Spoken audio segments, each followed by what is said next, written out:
pouvez vous asseoir.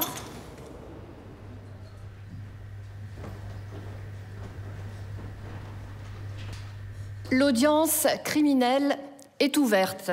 Merci de vous lever. Bonjour, monsieur. Bonjour.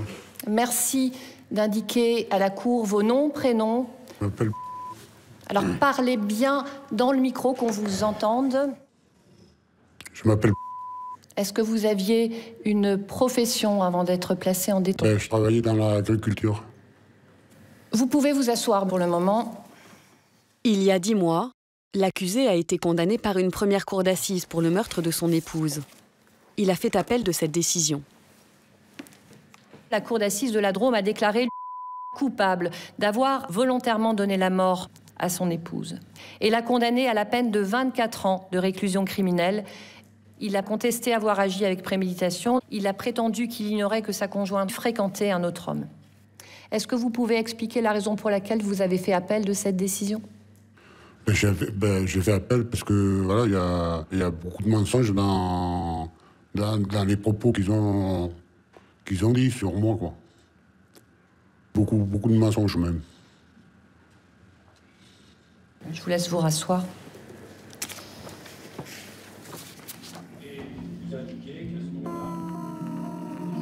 En première instance, le jury n'a pas retenu la préméditation. Ce nouveau procès rebat les cartes. Une nouvelle cour d'assises, un nouveau jury, mais toujours la même question, a-t-il prémédité son meurtre? À l'époque des faits, l'accusé est séparé de sa femme. Depuis des mois, il la surveille, avec une seule angoisse, la surprendre avec un autre homme. C'est ce qui se produit cette nuit d'automne, à 2h40 du matin. Alors, je me nomme José, j'étais le compagnon de Lydia. Et ben cette nuit-là, elle a entendu un bruit. Pour la rassurer, je me suis levé. J'ai ouvert la porte, je suis descendu, regardez autour de moi, mais je vois rien de particulier. Donc je décide de rentrer. Je lui ai dit, tu vois, il n'y a rien, ne t'inquiète pas.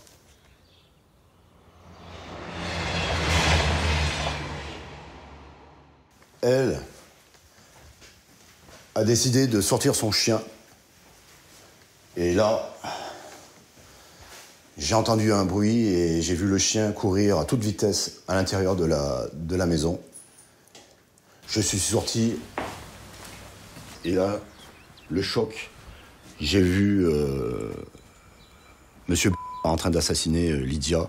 J'ai vu 4 coups de couteau. J'ai crié au secours, à l'aide. Je suis descendu. Et lui s'est échappé. Et il a couru comme un lapin, je vous le dis. Et là, je l'ai pris dans mes bras, je l'ai mis au chaud. Et la première des choses, j'ai appelé les secours. Voilà. Lydia décédera 4 heures plus tard à l'hôpital. Au départ, c'était une collègue de travail. Elle parlait de ses problèmes avec son ex-mari. Peut-être que j'aurais pas dû... qu'on ait une relation. Je pense que j'aurais dû rester amis et c'est tout. Voilà. Pour éviter qu'elle soit morte.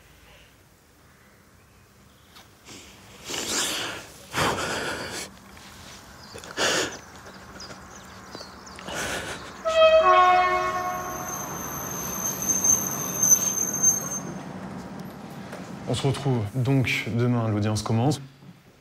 Déjà, comment vous vous sentez? J'imagine que c'est difficile. Il va falloir tout refaire. La présidente nous a indiqué qu'elle prendrait les 4 jours. Je sais que c'est difficile particulièrement pour vous, puisque c'est votre père. Vous êtes pris entre le marteau et l'enclume dans cette situation. Ouais, c'est lourd à porter quand même. Je suis Guillaume Faure, je suis l'avocat des parties civiles et donc des victimes, notamment les filles de Lydia et de José Cassi. Avec la fratrie? Enfin, avec vos frères, plutôt? Moi, j'ai pas de contact. Je préfère pas en avoir. Ouais. Surtout le grand. Parce qu'il a pris fait écosse pour monsieur... Oui, bien sûr. Bah oui, c'est très dur. Parce qu'on a vécu, on était très famille. On était...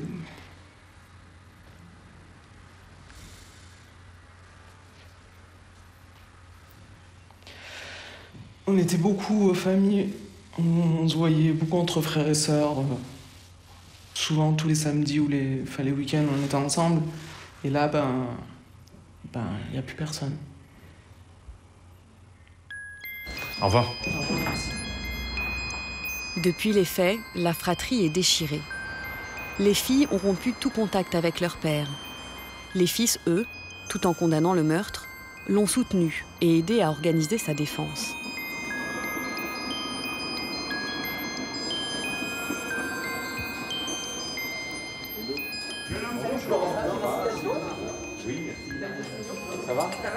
Je m'appelle Florent Giraud, je suis l'avocat de la défense, donc l'avocat de l'accusé dans ce procès. L'objectif, il est tout simple dans ce procès, c'est la peine. Voilà. Donc, il y a eu une discussion sur la qualification, c'est-à-dire préméditation ou pas préméditation. Moi, c'est ce que je pense que l'enjeu, c'est est-ce qu'il doit mourir en prison ou pas. C'est le poids qu'on a sur les épaules de ces gens qui nous confient en quelque sorte leur vie. Hein. On pourrait dire que c'est enthousiasmant, en réalité c'est très difficile. Bon, je vais y aller.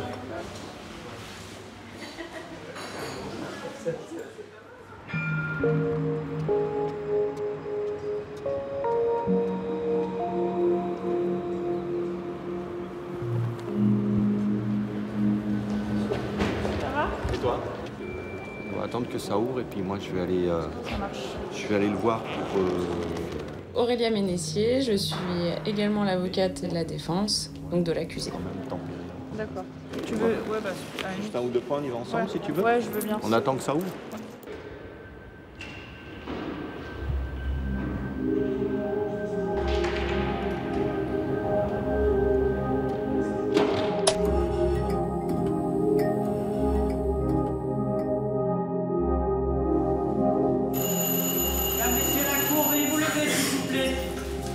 Vous pouvez vous asseoir. Je m'appelle Valérie Blin et je suis présidente de cour d'assises à la cour d'appel de Grenoble. Je vais donc procéder au tirage au sort des 9 jurés chargés de vous juger.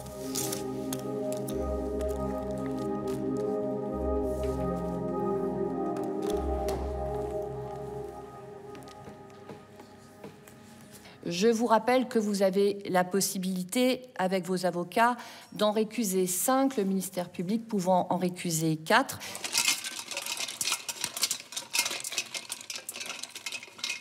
Juré titulaire numéro 29. Alors la cour d'assises, c'est un héritage de la Révolution française, donc ça remonte à 1789. Et à la Déclaration des droits de l'homme et du citoyen, puisqu'il est dit que la justice doit être rendue par le peuple, pour le peuple. Juré titulaire numéro 31.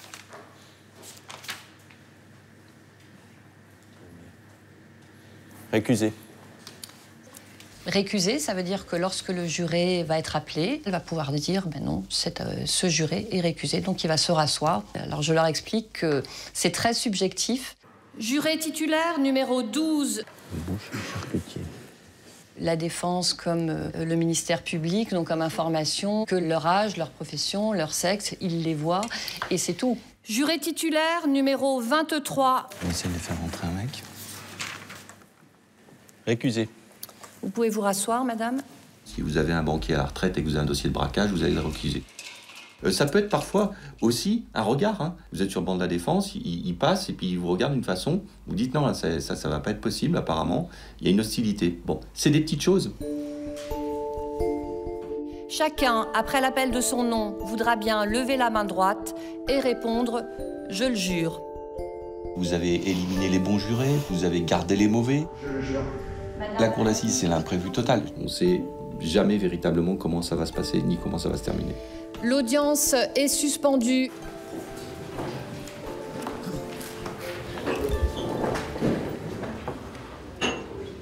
Bienvenue dans cette salle de délibéré, qui va donc être votre salle, notre salle, pendant ces quatre jours d'audience. Alors, je vous laisse prévenir vos proches que vous allez être un petit peu occupés pendant ces 4 jours. Maintenant, vous êtes juge comme nous, donc ça signifie que non seulement à l'audience où vous ne devez pas ni montrer vos émotions, ni d'une façon ou d'une autre laisser penser que vous avez des a priori, il faut être ouvert lorsque on est juge, il faut être attentif, écouter pour comprendre.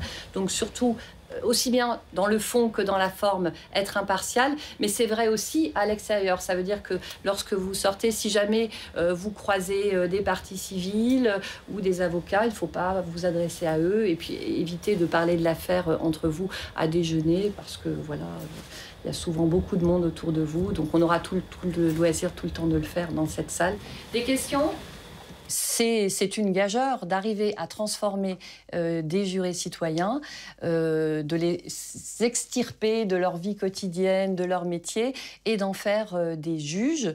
Souvent, ils se demandent s'ils vont être capables de juger, ils ont peur d'être dans l'émotion.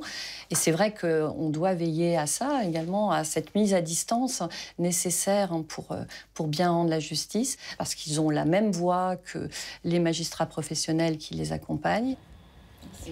On fera des suspensions en fonction de la façon dont se déroule l'audience, toutes les 2-3 heures. Il y a donc la tisanerie, les toilettes et un espace fumeur au fond. Nous allons entendre tout à l'heure, là, dès que nous allons reprendre l'audience, l'enquêtrice de personnalité. Ça va vous permettre de savoir un peu mieux qui il est, de connaître son parcours de vie. Ça va permettre de rentrer dans cette affaire.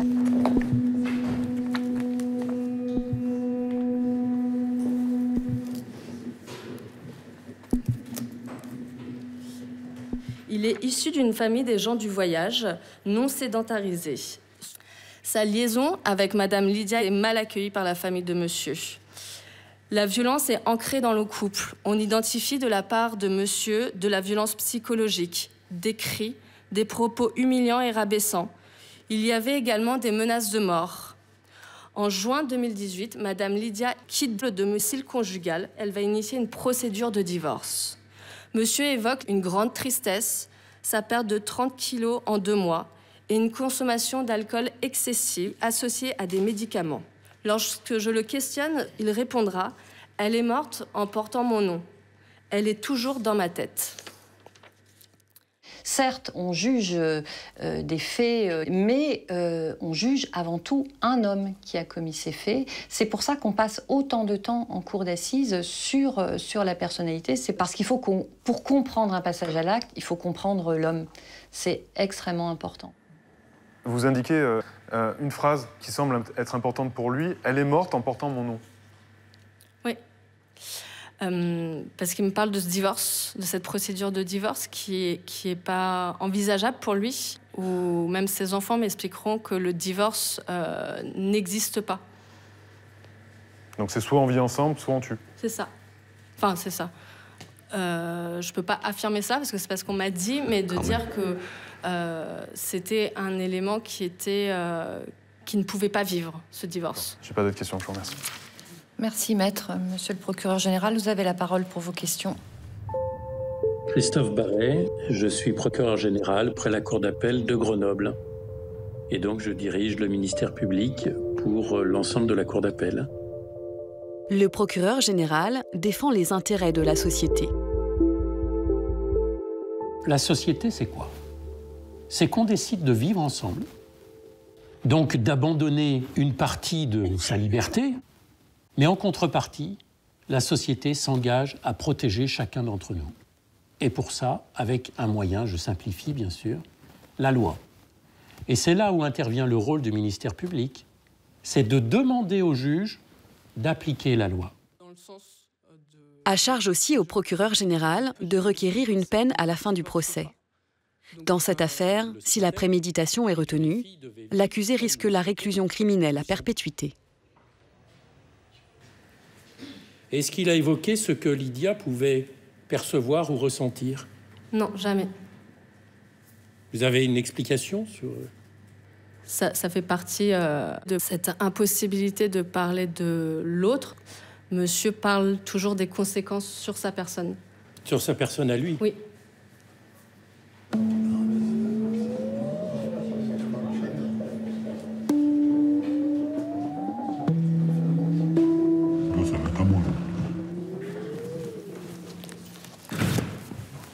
merci de vous lever.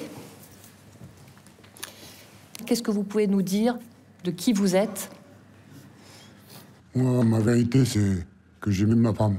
Ma femme, elle était, pour moi, elle était tout, quoi. J'arrive pas à vous expliquer. Moi, là, Alors, vous respirez, vous parlez calmement et bien dans le micro.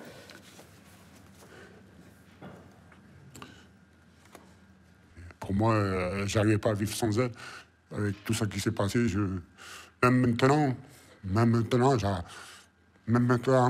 j'arrive pas à... Je peux pas vivre sans elle, c'est une question dans ma tête. Là, vous vivez sans elle. J'ai rêvé d'elle hier soir Donc vos qualités, vos défauts, que vous diriez? Les défauts, c'est que je suis un gueulard.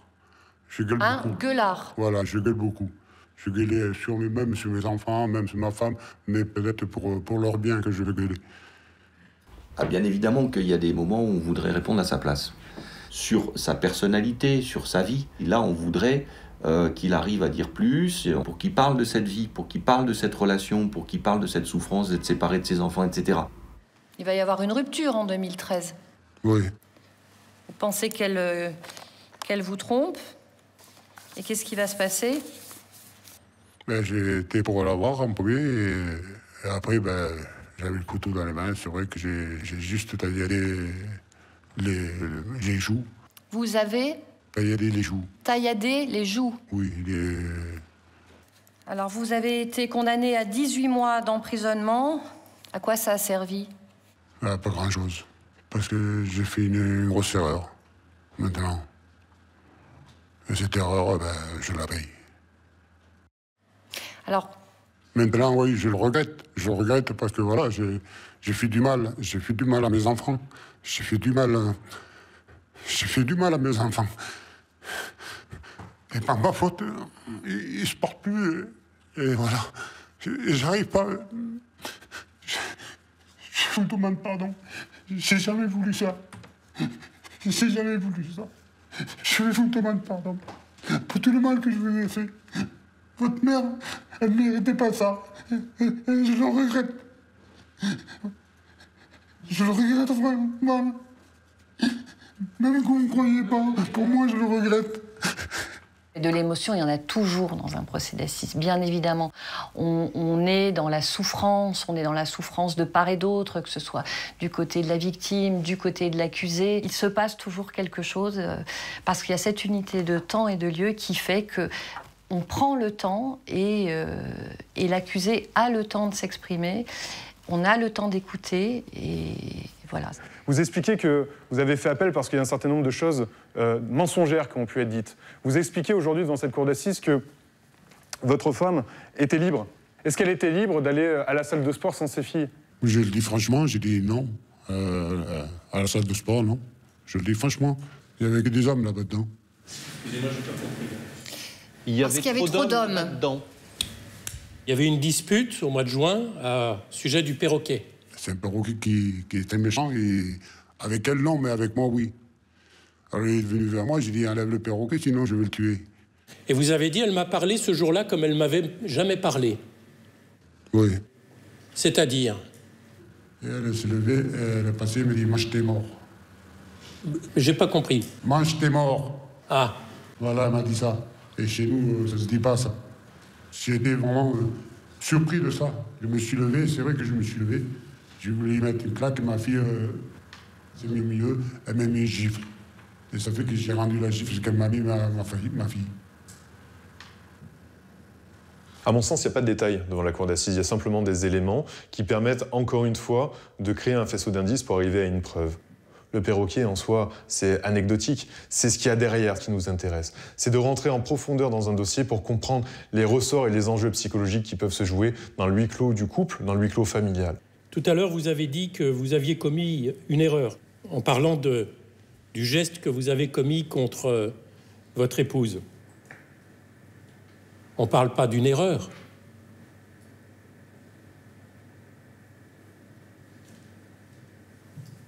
On parle d'un crime. Cette histoire, elle dure longtemps, comme dans la vie de tout le monde, un peu. Tout n'est pas toujours au beau fixe. Ben non. C'est comme dans tous les couples, il y a des hauts et des bas. Vous n'êtes pas parfait? Je ne suis pas parfait, je ne suis pas un homme parfait. L'une des parfaits. Vous avez tout à l'heure parlé d'erreurs que vous avez faites. Oui, j'ai fait des erreurs, oui. Vous avez fait des erreurs. C'est bien ce qui me semblait avoir compris dans ce que vous avez dit.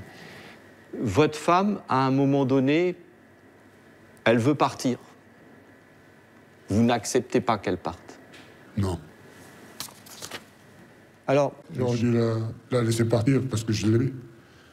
Et cette erreur, ben... Allez-y sur votre réponse, j'ai pas tout à fait compris ce que vous dites.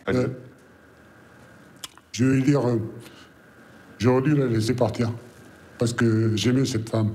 Bon. J'aimais cette femme, mais moi,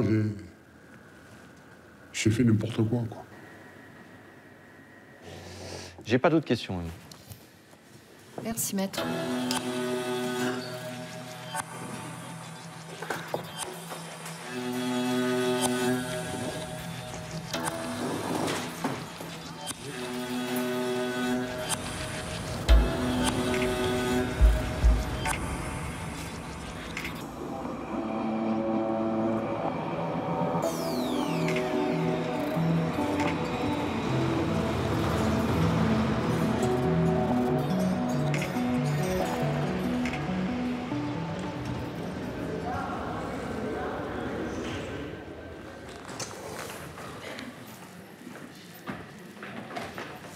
Ça va?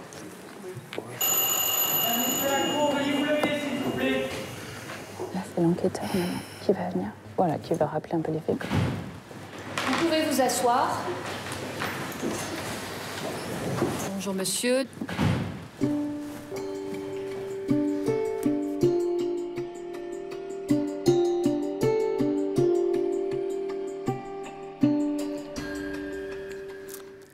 Donc les faits se sont passés en octobre. Madame était partie en fait depuis 4 mois du domicile conjugal. Elle savait en fait que la surveillait. Quand on commet un meurtre avec préméditation, la préméditation, c'est une circonstance aggravante du meurtre. Une circonstance aggravante qui va faire passer la peine encourue de 30 ans pour un meurtre sans circonstance aggravante à la réclusion criminelle à perpétuité. Une voisine de monsieur José nous déclare que le samedi, elle a remarqué un individu âgé d'une 50aine d'années, le visage rond, trapu, porteur d'une casquette, qui faisait en fait des allers-retours sur la voie de chemin de fer. Et il est bien évident que ce n'est pas un chemin de promenade. Selon les policiers, l'accusé serait donc venu repérer les lieux l'après-midi du meurtre. La question, c'est de savoir s'il y a eu une préméditation ou non. Donc la voisine qui dit qu'il l'aurait vu à 17h, qui ne le reconnaît pas et qui va même au-delà de ne pas le reconnaître, qui identifie quelqu'un d'autre. Non, elle identifie. Ouais, enfin, elle dit qu'il y a un autre individu qui pourrait correspondre. Il me semble en tout cas qu'il y a vraiment très peu de points communs. J'aurais pas d'autres questions. Merci, madame la présidente. Merci, maître. Bien, la Cour vous remercie, monsieur le directeur d'enquête. L'audience est suspendue. Elle reprendra dans une vingtaine de minutes. Veuillez vous lever. En première instance, il passait pas du tout. Les jurés ne le regardaient plus, ne l'écoutaient plus. Alors que là, ils sont pas encore braqués. J'ai pas l'impression qu'ils soient braqués. Non, je suis d'accord avec toi. Ah, ils ont beaucoup les yeux tournés sur les parties civiles. Il y en a quelques-uns sur lesquels on s'est trompé. Le boucher charcutier, on s'est complètement trompé. Tu vois ? Ouais. Les femmes sur lesquelles on était assez inquiets. Ouais, la première jurée. Elle a, tu vois, c'est là où tu as peut-être des gens qui ont vécu, connu des choses, etc., qui semblent être quand même, tu vois, endurants. L'audience est reprise. Je vais donc demander à l'expert légiste de bien vouloir venir à la barre. À l'examen, nous avions donc retrouvé une femme d'environ 160 cm qui présentait un état de pâleur très intense. Au total, nous avions donc retrouvé 8 plaies à bornette. Le cœur en lui-même présentait une plaie à la face postéro-inférieure du ventricule gauche. Il s'agit en effet d'une blessure gravissime dont le taux de survie est inférieur à 5%. Alors, je souhaiterais qu'on puisse visionner certaines photos. Ce sont des images difficiles à visionner, donc les personnes qui souhaitent sortir de la salle peuvent le faire maintenant. Voilà, donc il s'agit de la blessure que nous avions notée A. Cette plaie, nécessairement, n'est pas consécutive à l'action d'un instrument tranchant. C'est une plaie qui est consécutive à l'action d'un instrument contondant. Merci, photo 7. Il s'agit d'une lésion traumatique de la lèvre, de l'hémilèvre supérieure gauche. Et en regard, nous relevons l'absence de la couronne de la dent 21. Vous pouvez faire sortir, monsieur. Donc, je vous laisse poursuivre, monsieur l'expert. Il s'agit donc d'une blessure avec l'absence de la dent prothétique, en fait, compatible avec la situation piquant et ou tranchant. Photo 26. Vous vous attendiez à cette réaction? Vous la craignez? Non, c'est de la spontanéité. Il les avait jamais vues, ces photos. Je ne sais pas quelles images il garde de cette nuit-là, même s'il sait qu'il a commis ces faits, qu'il en porte les conséquences. Il ne l'avait pas vue morte, il ne l'avait pas vue morte sous ses coups. Oui, mais bon, l'accusé, il doit être présent à son procès, donc après, libre à lui de regarder ou pas. Ce qui va être effectivement projeté sur les écrans. Et en même temps, il faut pouvoir les projeter parce que ça n'est pas virtuel. Oui, on juge des crimes. Donc voilà, c'est concret et c'est parfois assez dur et insoutenable.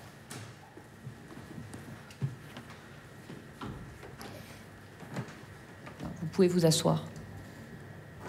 Monsieur l'huissier, merci de bien vouloir faire entrer le... Est-ce que, Madame la Présidente, je suis navré, est-ce qu'on pourrait faire juste une très très brève suspension, juste parce que, pour refaire un petit peu... Alors, s'il vous plaît. l'audience est suspendue. Merci, Madame la Présidente.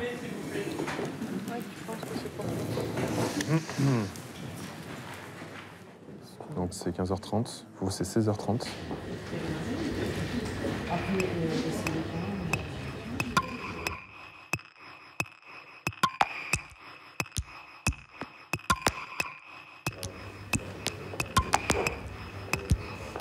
Oui. Tout à l'heure, j'ai une tête de mort, t'es mort. Donc voilà. D'accord. Pour quelle raison? Qu'est-ce qui s'est passé exactement? Rien. Moi, j'étais tranquille. Ils m'ont regardé. Bon, j'ai voyé qu'ils m'ont regardé. Et puis, voilà, il m'a dit tête de mort, t'es mort. Bon, après. Je n'avais pas envie de revivre ça, mais pour Lydia, je le fais. José Cassi. C'est très mauvais. Non, moi, je pose pas de questions. Moi, je vais me retaper un café, moi, avant de reprendre. J'allais boire un thé. Je tourne au thé, là. Bon, on va finir tard, non? C'est parti. Je pense, ouais, qu'on est sur de la nocturne. Monsieur l'huissier, est-ce que monsieur Cassi est présent? Approchez, monsieur. Lydia, elle demandait juste une chose, c'est d'être aimée et d'être respectée comme femme. Tout simplement. Il n'y aurait pas eu ce drame. Voilà. Alors, c'est pas la peine de me regarder avec mépris et avoir des menaces de mort par certains membres de ta famille, mais... Alors, merci de vous adresser à la cour, monsieur, s'il vous plaît. Mais surtout qu'il est au courant de rien. Je voudrais préciser aussi une chose, c'est qu'avant notre relation, étant croyante, elle a voulu faire les choses en règle. C'est-à-dire qu'il n'y avait pas de relation sexuelle, je précise au début. Voilà. Ça vous fait rire, monsieur? Non. Monsieur, j'ai une question qui me taraude depuis tout à l'heure. Comment pouvait-il savoir que vous pouviez travailler de nuit s'il apprend le jour même votre existence? Je ne peux pas vous dire. Est-ce que vous ne croyez pas que ce serait plutôt en lien avec une surveillance en amont? Je pense aussi. C'est votre idée. Mais je suis presque sûr. La nuit du meurtre, elle vous réveille en entendant du bruit et elle dit « Je suis sûr que c'est lui ». Exactement. Oui, elle m'a dit ça. C'était une angoisse permanente, alors. Lorsque vous étiez seul, vous attendiez les secours. Lydia vous avait dit « Comment a-t-il fait pour me retrouver ?» Oui. Et j'aurai toujours ces images dans ma tête. Et franchement...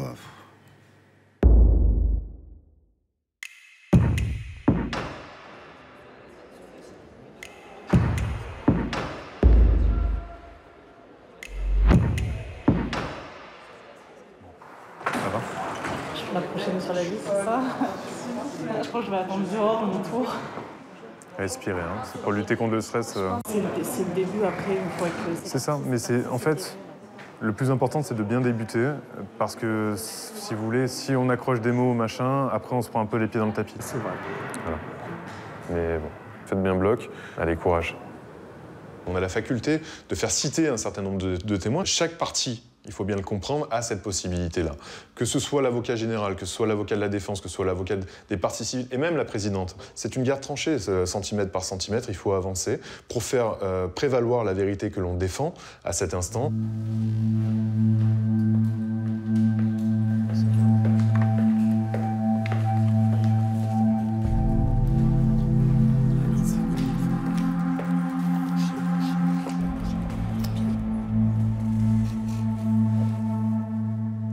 Quelle est votre vérité à vous, ou plutôt votre vision de la vie avec vos parents, avec votre père, avec votre mère? Comment ça se passait? Les deux, ils étaient malheureux, ils se disputaient à chaque fois. Moi, je trouve qu'on était une famille tout à fait normale. Mon père, il a beaucoup de défauts, mais il a beaucoup aussi de qualités. Il y avait beaucoup de violences verbales, race de chien, des choses de ce genre. Donc pour vous, elle aurait dû partir avant? Oui, bien avant, oui. Je savais de quoi il était capable. Est-ce que vous aviez le sentiment qu'elle était menacée par votre père? J'y croyais pas. Après, oui, je sais très bien s'il l'aurait vu avec un autre homme, il aurait mal réagi, mais jamais j'aurais pensé à ce qu'il a fait. C'est dur. Du jour au lendemain, je perds ma mère, je perds mon père aussi, en même temps. Il y a eu des conflits familiaux, donc au final, je perds mes frères aussi. C'est pas parce que je vais voir mon père en prison que je lui donne... qu'on est d'accord avec ce qu'il a fait. Je lui en veux énormément. Vous savez, je viens d'avoir un petit bébé. Et juste le fait qu'il ne pourra pas jouer avec son grand-père. Et que son grand-père est là en prison. Et que personne ne se parle et tout le monde se tire dessus. J'ai ma petite sœur qui a essayé de se suicider 2 fois.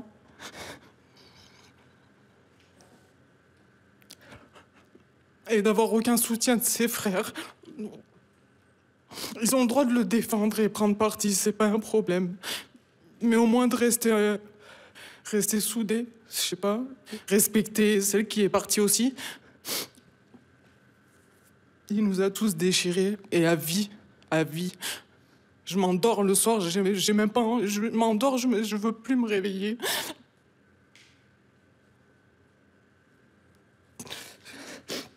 J'ai l'habitude de dire qu'une victime, ou une victime directe ou indirecte, a pratiquement tous les droits, c'est-à-dire a le droit d'être en colère, a le droit de crier vengeance.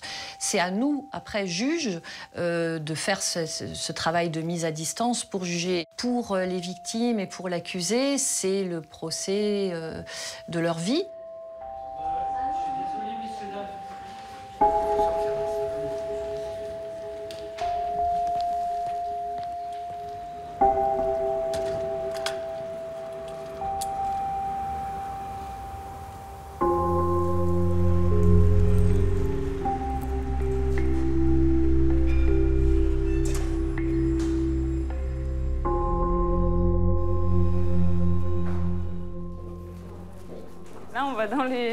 On va à la geôle, donc on va dans le sous-sol du palais de justice pour rejoindre des box de parloirs qui sont attribués aux avocats qui souhaitent s'entretenir avec un client qui est retenu, détenu.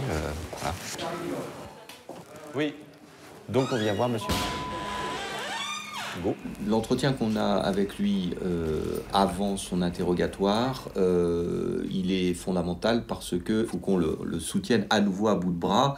Mais si vous tablez une défense sur la dénaturation d'une personne, c'est un échec assuré. Chasser le naturel, il revient au galop. Bon, allez. La dernière carte, elle est là, elle arrive. Une demi-heure. 40 minutes. Là, je vois que le stress monte. C'est des questions qui vont vous être posées. C'est juste pour qu'on ait déjà discuté. Voilà. Bon, faut répondre. En fait, tu étais persuadé que ce que tu faisais, c'était parfait. Donc tu comprenais pas qu'elle puisse partir puisque tu étais parfait. C'est ça le truc. Alors aujourd'hui, tu as compris que c'est plus compliqué. Bon.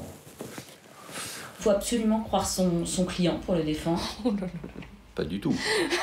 Non. Nous, on n'est pas forcément obligés de croire à l'innocence d'une personne pour soutenir qu'elle ne doit pas être déclarée coupable. C'est le principe du bénéfice du doute et de la présomption d'innocence.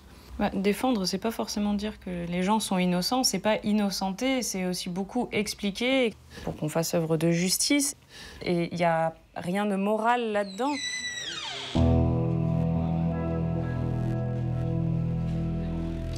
L'accusé va présenter sa version des faits.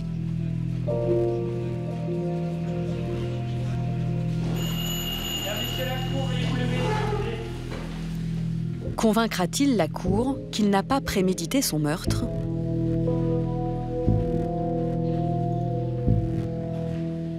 Je vais demander à monsieur de bien vouloir se lever. Alors, vous voulez aller voir quoi? À 2 h du matin. Je veux aller voir, l'aider. Qu'est-ce que vous faites ensuite? J'ai regardé, j'ai fait le tour. Quand j'allais partir, j'ai vu une lumière s'allumer. Je me suis mis contre le mur vers la terrasse. Et donc ensuite, qu'est-ce que vous voyez? J'ai vu ma femme et l'autre sortir. Et là, elle est habillée comment, votre épouse? Je l'ai jamais vue avec moi, je l'ai jamais vue comme ça. Moi, elle était en pyjama ou une djellaba. Mais elle était en tenue, une nuisette toute transparente. Ça vous fait quoi, ça? Mais quand j'ai vu ça, là, j'ai vu rouge, quoi. J'arrivais plus à me retenir. Mon cerveau, je ne pouvais plus me contrôler. C'est arrivé parce que je l'ai vu avec cet homme, voilà. Voilà pourquoi c'est arrivé. Comme vous l'aviez dit depuis le début. C'est ça, vous l'aviez toujours dit. Comment? La vérité, on ne la connaît pas. Il faut accepter d'arriver à ce qu'on appelle une vérité judiciaire. Ça n'arrive quasiment jamais que l'on sache tout d'un passage à l'acte, des faits que l'on a à juger. Donc il faut accepter ces zones d'ombre, faire avec, et puis et travailler à partir des éléments de preuve que l'on a, et uniquement avec ça. Mais vous retrouvez vite vos esprits, monsieur. Vous allez rentrer très vite chez vous. Je crois que c'est qui nous a dit qu'elle avait entendu, si elle n'était pas morte, vous alliez la finir. Non. Je jure à mes enfants que j'ai jamais dit que j'allais la finir. Et si je vous jure sur la tête de mes enfants, c'est que c'est la vérité.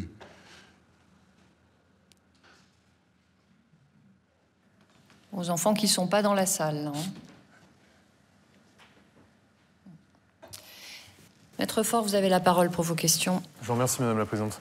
Vous avez entendu, Monsieur Cassis, qui a indiqué à cet instant-là que Lydia est réveillée en pleine nuit, qu'elle est morte de peur, qu'elle le réveille à cet instant-là, et qu'elle lui demande d'aller faire une ronde autour, parce qu'elle est convaincue que c'est vous, parce qu'elle a entendu un bruit important au niveau de la fenêtre. Comment elle est réveillée à cet instant? La question, Maître Faure, c'est... Comment elle est réveillée à cet instant? J'y venais. Si la ronde, il l'aurait fait, il m'aurait vu. Il n'a pas fait aucune ronde. Vous dites qu'il a fait une ronde. Il n'a pas fait aucune ronde. La notion même d'avocat, ça vient de la racine latine advocatus, qui veut dire porter la parole d'autrui. On porte la souffrance des victimes, on explique à cet instant-là ce par quoi ils sont passés, quelles ont été les difficultés, tant des conséquences du crime qui a été commis, et également de porter la mémoire de la personne qu'on représente à cet instant-là, c'est-à-dire Lydia. Est-ce que vous considérez que, au fond, c'est quand même un peu, ou beaucoup, ou peut-être complètement, la faute de votre femme Lydia, ce qui s'est passé? Non, je pense que c'était plus ma faute que la sienne. Parce que je n'ai pas su la comprendre. Je n'ai pas su comprendre ma femme, voilà. Alors, vous venez de dire, je pense que c'est plus ma faute. Oui. Voilà. Est-ce que vous pensez qu'elle a une part de responsabilité, peut-être, qu'elle aurait dû vous expliquer pourquoi elle partait? Oui. Oui? Ben oui.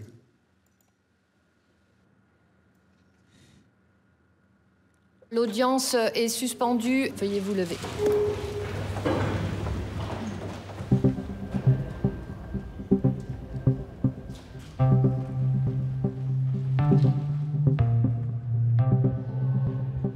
Le moment de la plaidoirie dans une cour d'assises, c'est un peu la cerise sur le gâteau. C'est-à-dire que pendant des semaines et des semaines, on va absorber des émotions, la souffrance des uns ou la compréhension des autres, et on va essayer d'en faire une synthèse générale. Le Mistral mord les corps des proches de Lydia. Ils se serrent tous près de ce petit cercueil d'1,65 m, pour l'accompagner dans sa dernière demeure. Elle avait 53 ans. Jusque dans sa tombe, elle aura été privée de sa liberté. J'aimerais que vous en ayez conscience. Elle voulait divorcer. Elle voulait être dépossédée du nom de son mari. L'histoire judiciaire retiendra qu'il est synonyme de la chronique d'une mort annoncée. Vous savez, il lui a certainement offert le meilleur. Je lui ai offert une situation matérielle. Il a adopté son fils. Il lui a permis de fonder une famille. C'est tout à fait vrai. Il lui a offert le pire aussi. Elle a été insultée, elle a été rabaissée, elle a été giflée, elle a été étranglée, elle a été tailladée, elle a été terrorisée. C'est ça la réalité, également. Et le pinacle, c'est cet instant où il l'assassine. C'est le dossier que vous avez à juger. Je lui pose la question de savoir, mais monsieur, vous allez pour lui parler, vous voulez la voir. Pourquoi vous partez? Moi, je pensais qu'elle serait dans le jardin. Qui peut croire ça? C'est pas vrai. La motivation première à cet instant-là, c'est le flagrant délit, c'est la punition, c'est la raison pour laquelle il a une casquette, c'est la raison pour laquelle il y va de nuit, c'est la raison pour laquelle il est porteur d'un couteau à cet instant. Parce qu'il sait ce qu'il va faire. C'est un crime de haine, d'ego et de propriétaire. On n'a pas à parler de la peine, c'est pas ça qui nous intéresse. C'est le rôle du parquet général qui représente les intérêts de la société qui va faire une proposition de peine. Nous, ce qui nous intéresse, c'est la vérité juridique, la qualification, mais la peine nous échappe parfaitement et on n'a pas, en réalité, à parler de cela. Vous avez l'exemple même du crime de féminicide. C'est pas pour entrer dans l'air du temps et essayer d'en rajouter, c'est pas le cas, c'est l'exemple même. Voilà, l'exemple même qu'on ne peut plus accepter en 2023, l'exemple même de la domination de certains hommes sur certaines femmes, et c'est inacceptable. Nous ne demandons pas vengeance aujourd'hui, nous demandons justice pour Lydia.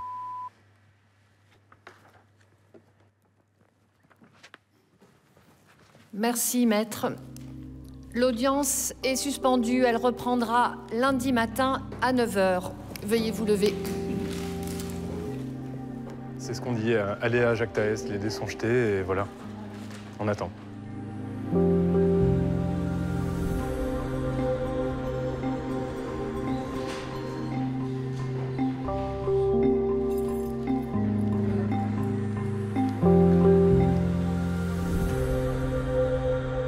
Vous allez faire quoi ce week-end? Travailler. Voilà. Elle est déjà écrite, votre plaidoirie? Non. Non. Tu vas aller faire du vélo? Bah, s'il pleut pas, oui. S'il pleut pas, J'ai vu, oui. regarde tes itinéraires. Ah non, c'est pas... Non, non.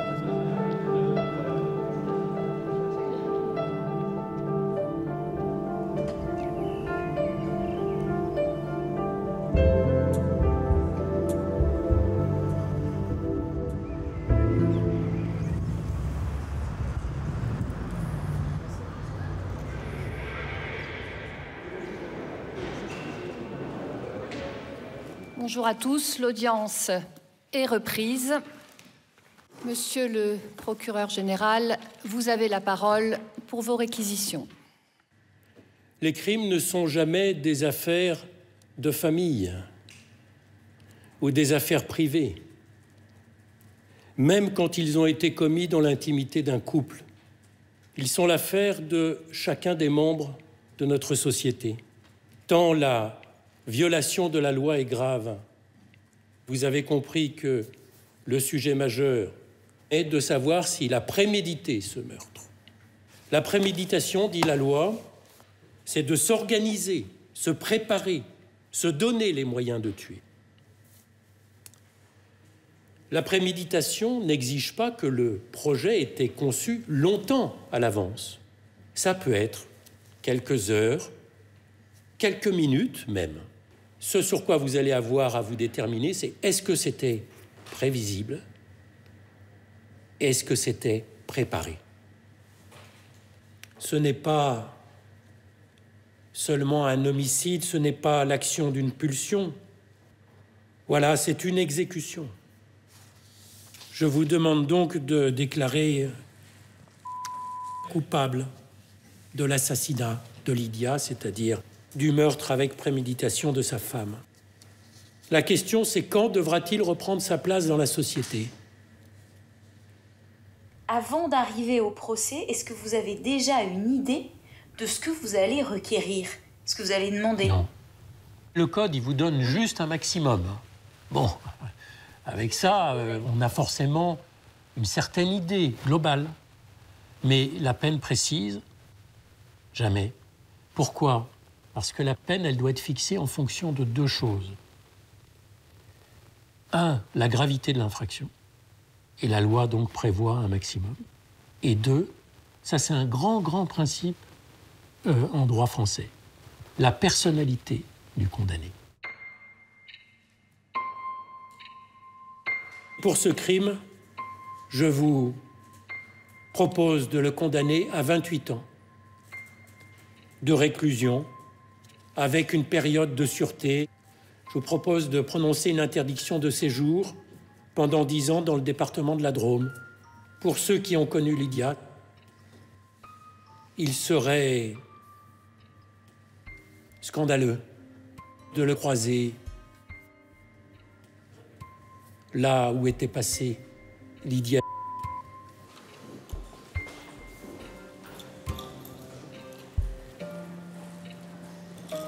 Le réquisitoire, il faut y répondre à ce réquisitoire parce que on va asseoir une forme de supériorité. D'ailleurs, vous l'avez peut-être remarqué, on n'est pas à la même hauteur. Nous, on est au niveau du sol et dans toutes les salles d'audience, le parquet est surélevé.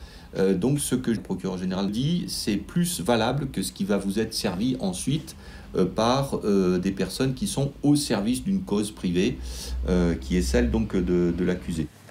Maître Giraud, vous avez la parole. Pour la défense. Au moment où il part dans cette nuit, il y a une dualité dans son esprit.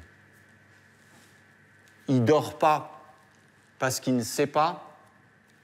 Il ne peut pas dormir parce qu'il veut savoir. Est-ce qu'il sait comment ça va se passer? Est-ce qu'il sait où est-ce que ça va se passer? Est-ce qu'il sait s'il va la voir? Est-ce qu'il sait qu'il ne va pas la voir? Est-ce qu'il sait qu'il va la voir avec quelqu'un? Est-ce qu'il sait comment il va réagir quand il va la voir avec quelqu'un? Est-ce qu'il a cette capacité d'introspection? Il est incapable d'anticiper cette situation. Vous voudriez que ça corresponde à quelque chose de mûrement réfléchi et prémédité? Non. Un des buts les plus compliqués de la plaidoirie, c'est de tenir l'attention des jurés. Le réquisitoire, la plaidoirie, c'est des heures à écouter. Mais en même temps, on ne peut pas faire l'économie des arguments et de tout ce qu'on a à dire pour la défense de la personne.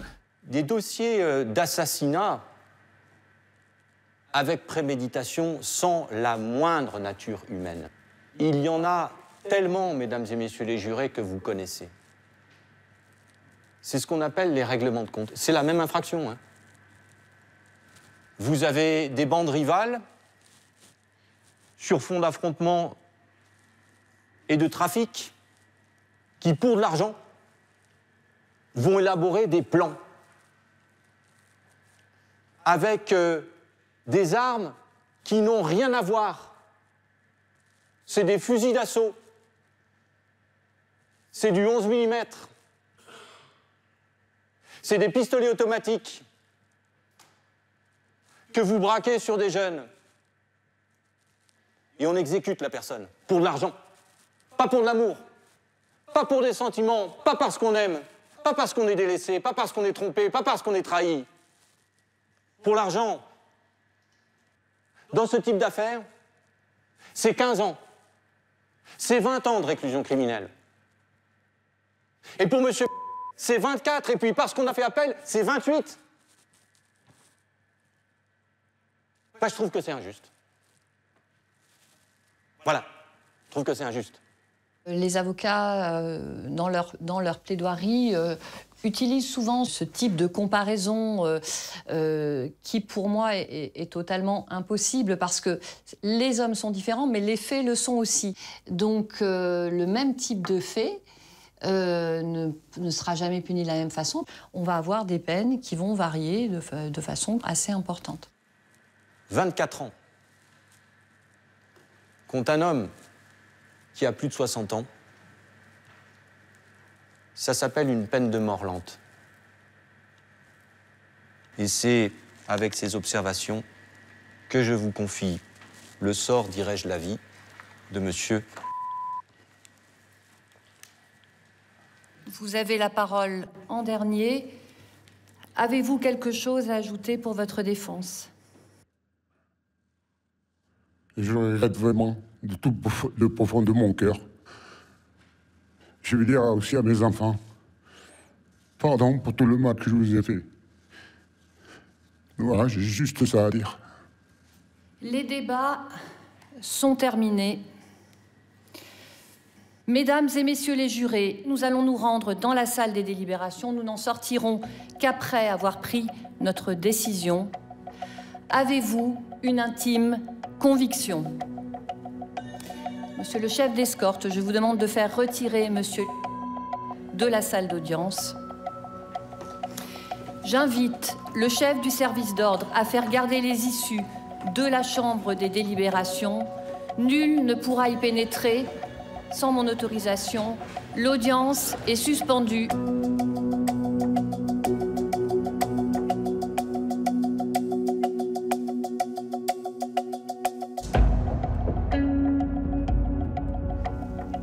L'intime conviction, ce n'est pas une intime intuition.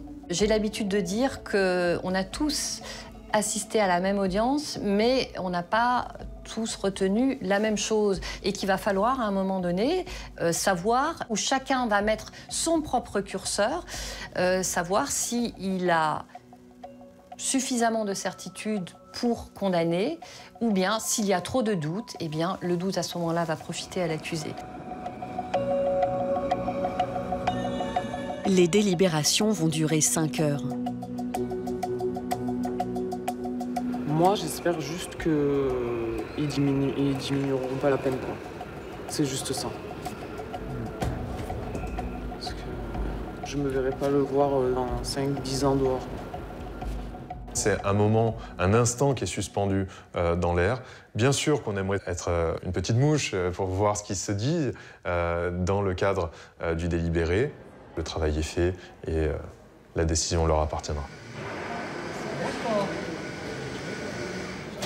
C'est un temps d'attente interminable pour nous, c'est une souffrance, voilà, pour être très clair. Et alors c'est assez curieux parce que si c'est pour avoir une nouvelle qui va nous effondrer, on n'a pas envie qu'ils reviennent en réalité.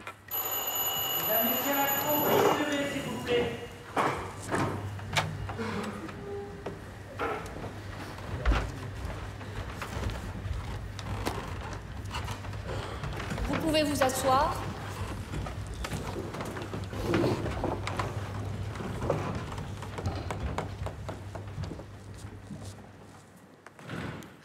À la question numéro 1, l'accusé est-il coupable d'avoir volontairement donné la mort à Lydia? Il a été répondu oui à la majorité de 8 voix au moins. À la question numéro 2, l'accusé avait-il préalablement à sa commission formé le dessein de commettre le meurtre ci-dessus spécifié? Il a été répondu oui.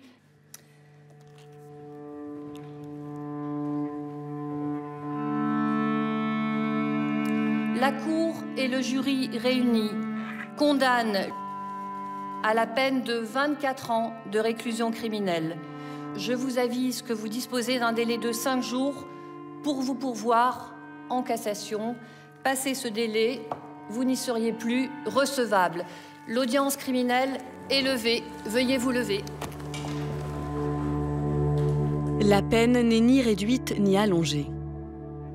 Mais cette fois, la société a considéré que l'accusé avait prémédité son geste, comme le souhaitaient les filles de la victime et le ministère public.